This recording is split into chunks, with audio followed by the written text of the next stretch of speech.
ఇంగ్లీష్లో ఇంత మంచి స్కిట్ ఇప్పించినందుకు మీకు మరొకసారి ధన్యవాదాలు. పిల్లలు చాలా బాగా చేశారు. 10th క్లాస్ విద్యార్థులు పిల్లలందరికీ thank you very much. Next ఈ కార్యక్రమాన్ని ఉద్దేశించి మాజీ ఎంపీటీసీ సుధాకర్ రెడ్డి సార్ మాట్లాడాల్సిందిగా కోరుచున్నాం. కార్యక్రమానికి ఇచ్చేసిన అందరికీ మళ్ళొకసారి స్వాగతం సుస్వాగతం. మధ్యలో మిమ్మల్ని అందరినీ పిలిచినాం వేదిక మీదకి.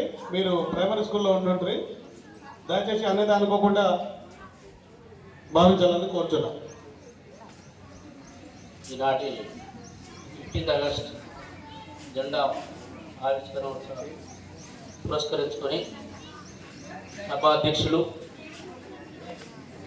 పాఠశాల హెచ్ఎం గారు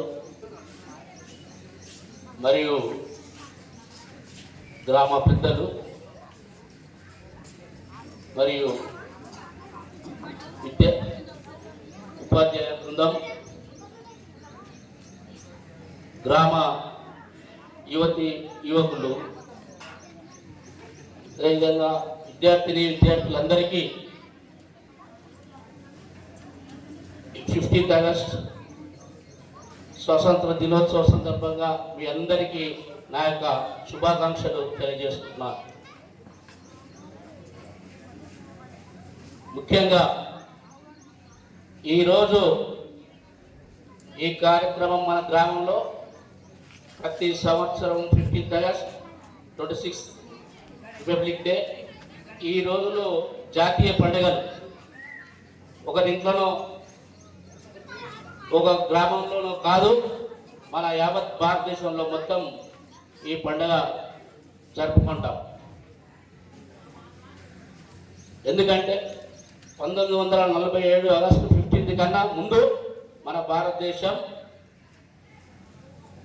ఒక బ్రిటిష్ ఆంగ్లేయుల పరిపాలనలో ఉండి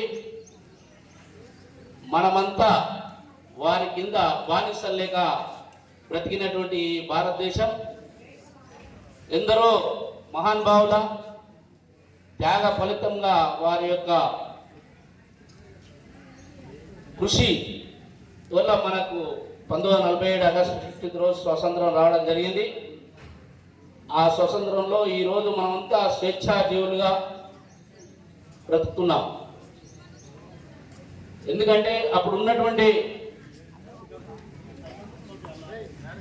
మన రాజ్యంలోని పరిపాలించే రాజుల అనైక్యత వల్ల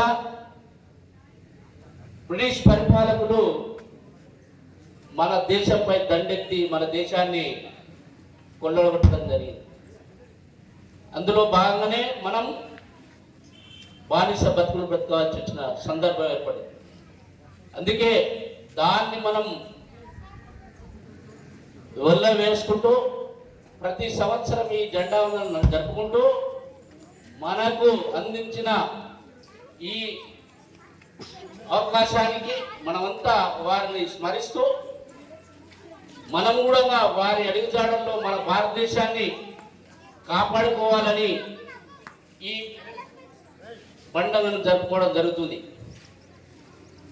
ఎందుకంటే వారిని మనం స్మరిస్తే మనం కూడా వాళ్ళ అడుగుజాడల్లో భారతదేశాన్ని విచ్ఛిన్నం కాకుండా ఐకమత్యంతో మన ప్రజాస్వామ్యాన్ని కాపాడుకోవాల్సిన తరుణం ఇది. ఈ ప్రజాస్వామ్యంలో అందరూ భాగస్వాములై, అంటే మన భారతదేశంలో విభిన్న మతాలు, విభిన్న కులాలు ఎన్నో ఉన్నాయి. కాబట్టి ఆ కుల మత సహనం పాటించుకుంటూ మన భారతదేశాన్ని విచ్ఛిన్నం కాకుండా ఐకమత్యంతో మనం నడవాలి. అందుకే మనం ఐకమత్యం లోపిస్తే